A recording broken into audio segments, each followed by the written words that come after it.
Hello and welcome to A Question of Law with me, Cora Sherlock. This is the show where we try and answer your legal queries and give you some more information on various legal issues that are popping up in the news. So if you do have any questions or if you'd like any more information on anything to do with the law, then why not contact us here at Radio Maria and we'll do our best to help you out. So this week I want to talk about something that's come up from a few people over the last couple of programs, and that is the whole area of challenging a will. So some of our listeners have asked, is it possible to challenge a will? How do you go about it? What's involved? And that sort of thing. So I just want to speak a little bit about that this evening. Now, I've worked in the past with people who are challenging wills, who've challenged wills, and there are two sides really of how you could be involved in this procedure. So you could be somebody who wants to challenge the will. So you could be someone who's saying, look, I didn't get what I expected to get out of that will. I didn't get what I was promised. It's not fair to me. I want to make a claim against the estate of the deceased person. That's one side.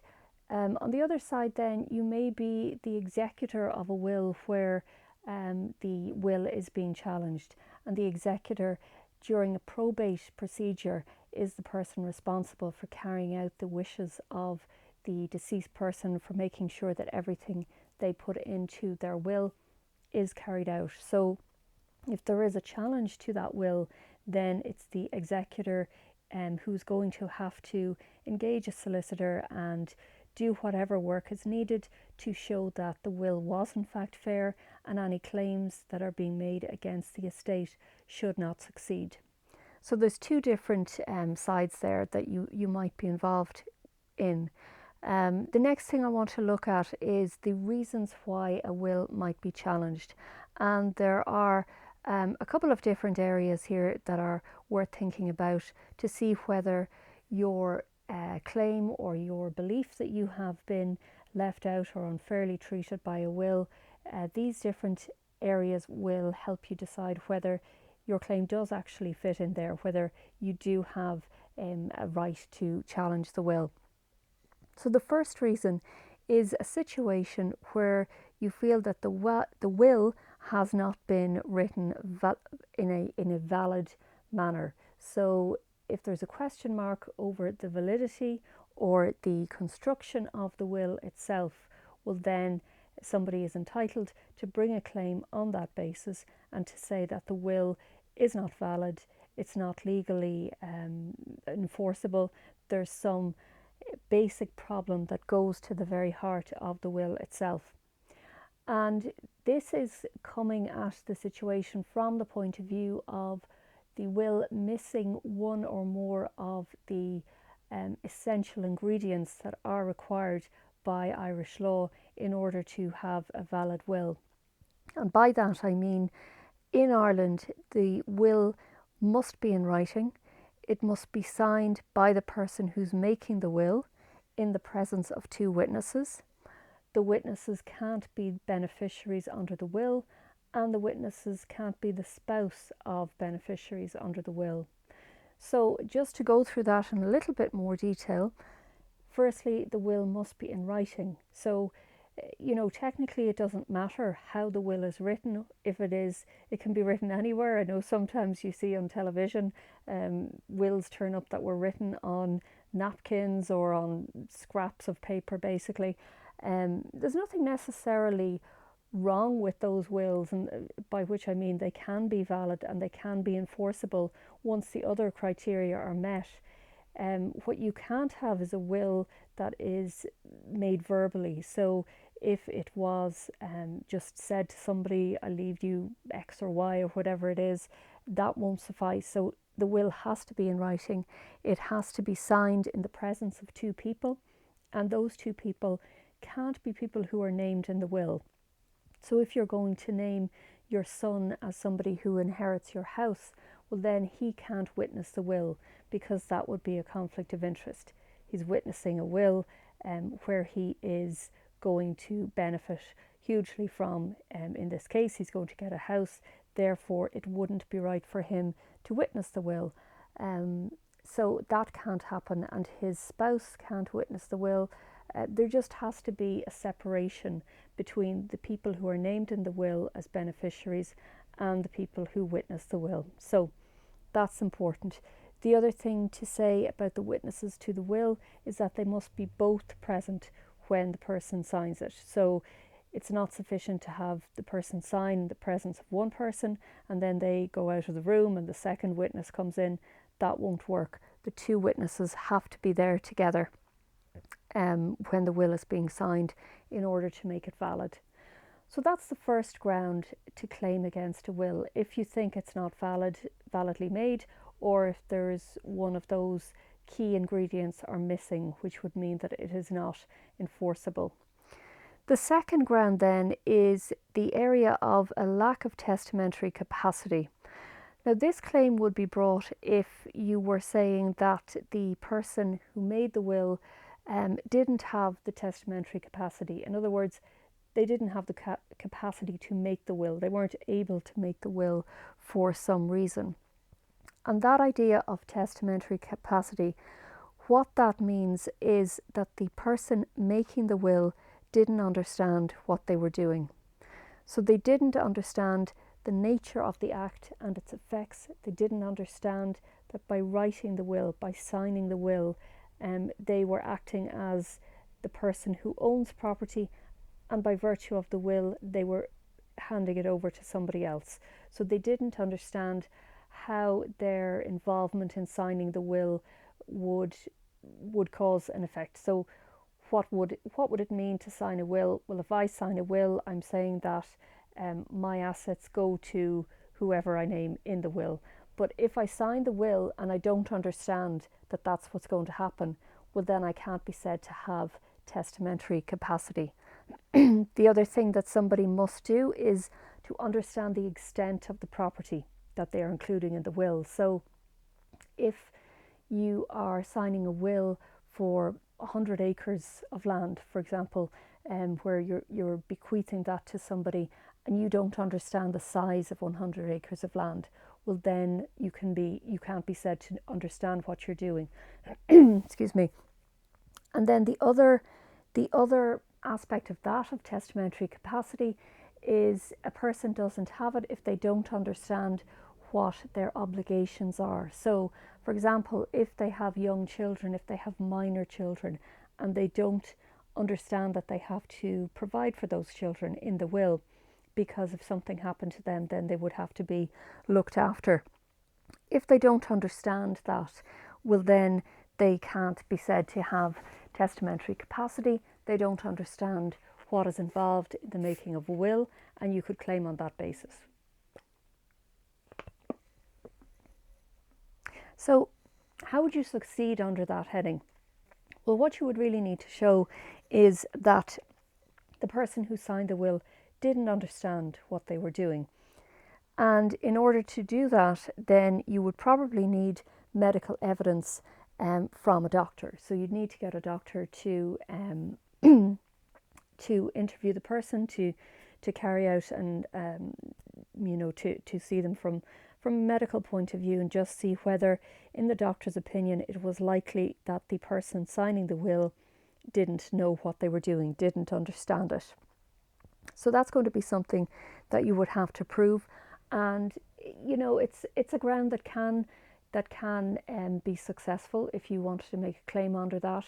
I suppose a lot of people do think about their wills in some depth. So it's reasonable to expect that somebody would know what they're doing. So if there's any question mark over that, well, then it's going to be dealt with by a doctor. There's going to be a need for fairly strong evidence that will show that wasn't the case. Now, the next area is probably one that a lot of people will bring a claim under. It's something that you can probably think of situations where it could be said to apply, and this is the area of undue influence. So you can bring a claim under this heading if you believe that the will was signed at the bequest or at the influence of some other person. If there was pressure put on the person who signed the will, well, then it can't be said to be a valid will. So you could bring a claim against this will if there is some question mark over whether there was some pressure applied to the person to make the will, and if that essentially led to a different will being made rather than the one that might have been made if the same pressure wasn't applied. So what might you be looking at here in order to make the claim? There are a few things that are really red lights to a situation like this, and they are very often form part of the claim. Sometimes they're things that people would know about in terms of what they know of the person, and that can really go into the claim. The kind of things I'm talking about there is whether the person in question changed their will, and they changed it to bring in somebody who you mightn't have expected to appear in the will. So say, for example, you have somebody who is being looked after by someone who's maybe not that well known to them, but they start getting involved in their life, maybe doing jobs around the land if they own land, or helping out in some way. And it's a situation where there is a level of dependency, but a level of dependency that's there for a different reason rather than the good of their health, if you like. So you have somebody who gets involved, who puts pressure on the person to change their will in their favour, and you know, there is that undue influence there. Now, it has to be said that this can be a difficult ground to prove. It's a difficult one to bring your claim on, mainly because things are not always as cut and dried as maybe it might seem in terms of how that heading is described. It's not always easy to show that there was some element of undue influence there. What you need to do is you're trying to build a picture of what happened and maybe how things changed in the person's life that led them to change their will in such a way that wouldn't have been expected. So if it's somebody who you would have thought would leave their assets to one person, to one member of the family, and then there's a sudden change, the will gets rewritten, a new will is written which changes those things fairly dramatically, then there is the question mark raised over whether undue influence was involved. And what would you look at to try and prove this claim? Well, you could see whether the person who signed the will was vulnerable in some way. Were they frail? Were they in need of a lot of help? Were there somebody that could have been manipulated or exploited by someone? Were they in that kind of situation in their life at the time? So obviously, if a person comes in and there's somebody who has come really out of nowhere, they hadn't really a great involvement in this person's life up to that point, maybe they're a family member who has got very involved very quickly as the person has got older. It's not always a sign of undue influence, but it is certainly something that should be considered. Like I say, one very obvious sign would be if the will had been changed or if a new will had been made, and if in the new will things that you would know about the person, so wishes that you would have known they would have had, for example, if they wanted a particular asset to go to a particular child, for example, and that wasn't present in the new will, well, then that could be something that you might want to query. Okay, so that's undue influence. The next one then is a situation where the testator, that's the person who signed the will, doesn't provide for their dependents under the Succession Act 1965. Now this relates to the law in Ireland which requires that certain groups of people must be looked after in your will. So the law states that these people must be looked after. You're not able to cut them out of your will for very good reasons, because they are the groups that are protected are spouses, children, cohabitants to some degree. They're people that the testator has responsibility for. So they're people that need to be looked after in the will. So the first section there is spouses. Now, under Irish law, a spouse has what's called a legal right share to the deceased person's estate. So they have a certain share to the estate. If they're left out of the will, it still doesn't matter. They have a right to have a certain percentage of the deceased person's estate. Now, if the testator has children, well then their spouse is entitled to get 1/3 of their estate. If there are no children involved, then the spouse is entitled to get half of the estate, 50%. And this applies, like I say, it's regardless of whether they're in the will or not.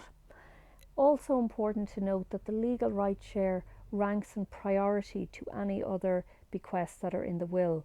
So if, for example, a house is in the estate and given to somebody other than the spouse, well then the spouse's right to the estate, to their legal right share, must be dealt with before that house is given out to anyone. So the legal right share comes out of the estate first, and the spouse therefore is the most important person in terms of the estate in that sense, and their right must be acknowledged and their share must be given to them. So that's something that the will or the testator rather must give, and the share has to go to them. And this is something where the spouse, if they are left out of the will, then they can apply to the estate to get their legal right share. So it's pretty cut and dried in that one, in that the person who signed the will has a spouse, well then they have their right under the Succession Act. So the next group of people who are covered under this act are children of the testator. And Section 117 of the Succession Act 1965 provides that a child of the testator is entitled to expect to get something from the estate, and what Section 117 provides is that they can bring a claim against the estate if proper provision hasn't been shown or hasn't been made for them. And the way this is termed is that the testator must have been said to have failed in their moral duty to make provision for the child. Now, what that really means is that if you have a child, then you are responsible for looking after that child and you have to make provision for them.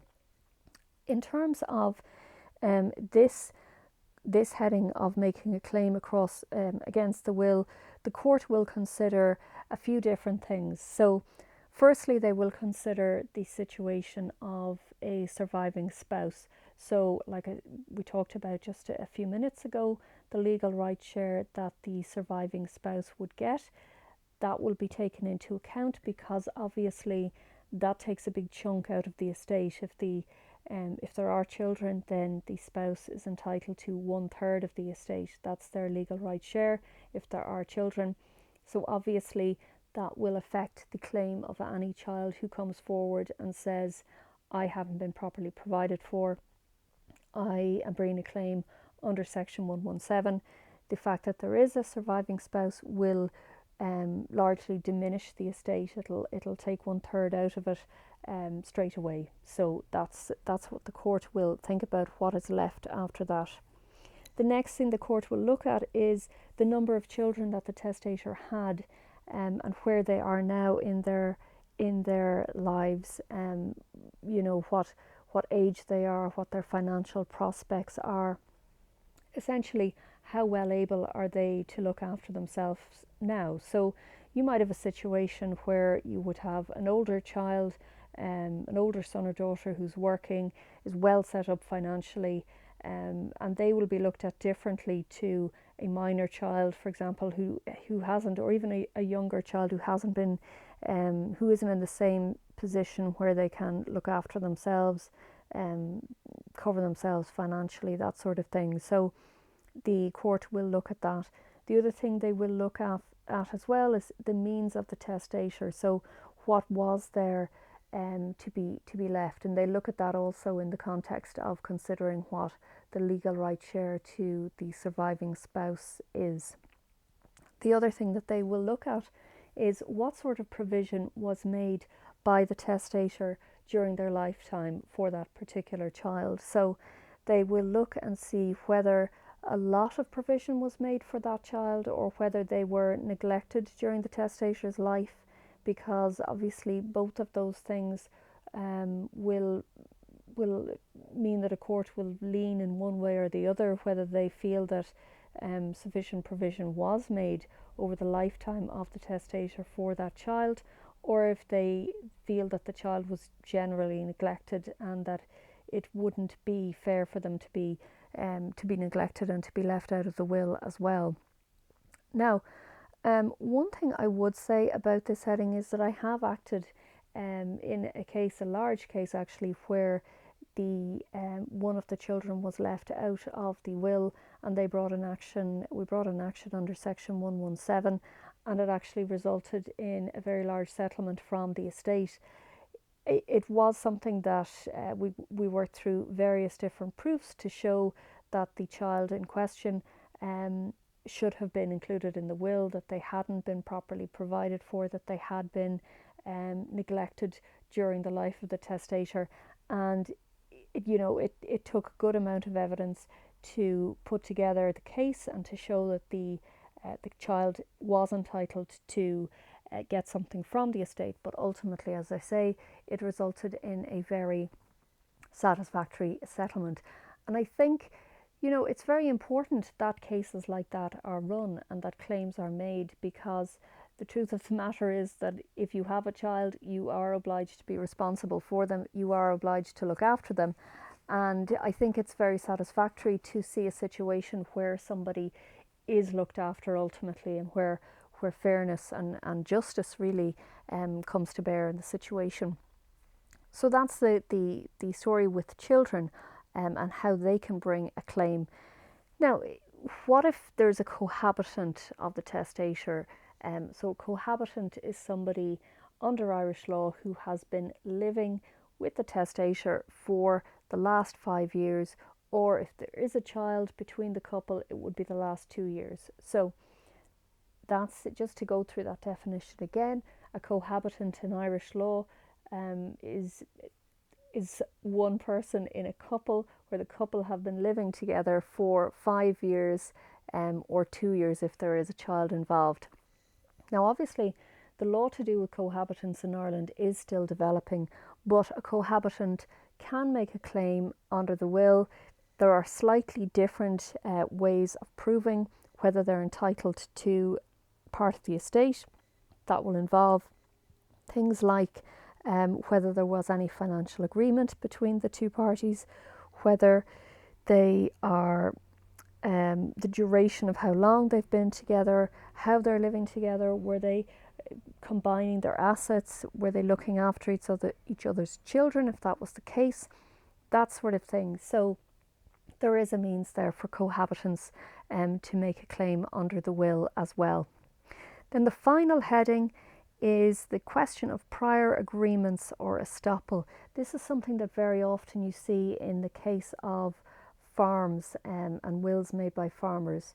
You might have a younger relative who is on the farm, who is working, helping with the farm, has gradually worked there for several years, and there has always been an agreement in place whereby the farm will go to them. So it's kind of continuity for the farm, it's legacy for the farm, and that person puts the work in. They know that it's their farm ultimately, and they're going to work on it now so that they will ultimately own it. If there's agreement like that in place and then the will is read and the farm goes to somebody else, well then the person who was working on the farm all those years with the expectation that it would be theirs, they can bring a claim against the estate to say that in fact the farm should have gone to them. And those claims very often succeed as well, because it's clear that the intention all along was that the person would get the farm. So those are the headings and the different means in which you can bring a claim against a will. It's very important, if you do think that you would that you have a claim to be made, that you want to investigate this, that you do it as soon as possible. There are different deadlines involved. For example, with the Section 117, a child can bring a claim within 6 months of the issue of the grant of probate. There are different deadlines for everything for those headings, so really important to get working on it straight away if you do think that you have a claim. So that's just really a quick summary, quick run through of how you would bring a challenge to a will, a challenge against the estate. It is a big process, as I say. It's something which will require a lot of evidence. The one thing I would say is that if a claim like this is made, you will very often get to a point where there is a settlement with the estate, because if it goes on and if it goes into court, well then what you see is a lot of costs piling up. So the estate losing value all the time because it's involved in this big high court case, or court case which will suck money out of the estate as it pays its legal costs. So very often what happens is a settlement between the person claiming and between the executor acting on behalf of the estate. So there is always that possibility that a settlement can be reached. Obviously it's a difficult enough area, because a lot of wills are between family members, obviously, and it is awkward when one family member says, I'm not happy with that and I want to bring a claim against the estate. That's very often a reason why there will be a settlement, because they are family and because everybody, people might accept that there's an issue, but they want to get it over and dealt with as quickly as possible. So it's an interesting area, certainly one where if you do feel you have a claim, definitely get moving on it quickly. Talk to somebody, talk to a solicitor and see what can be done. So I'm going to finish up with that now. If you do want to speak any more about the area of claiming against the estate, feel free to contact me on my own website, which is corasherlocksolicitors.ie. If you have any questions that you'd like to hear discussed on this programme, then please do get in contact with the station and we will do our very best to answer them. I hope all of that has been useful to you and interesting and helpful in terms of what thoughts you might have on issues surrounding wills in your own life. Thanks so much for listening, and tune in to us again next Wednesday on A Question of Law.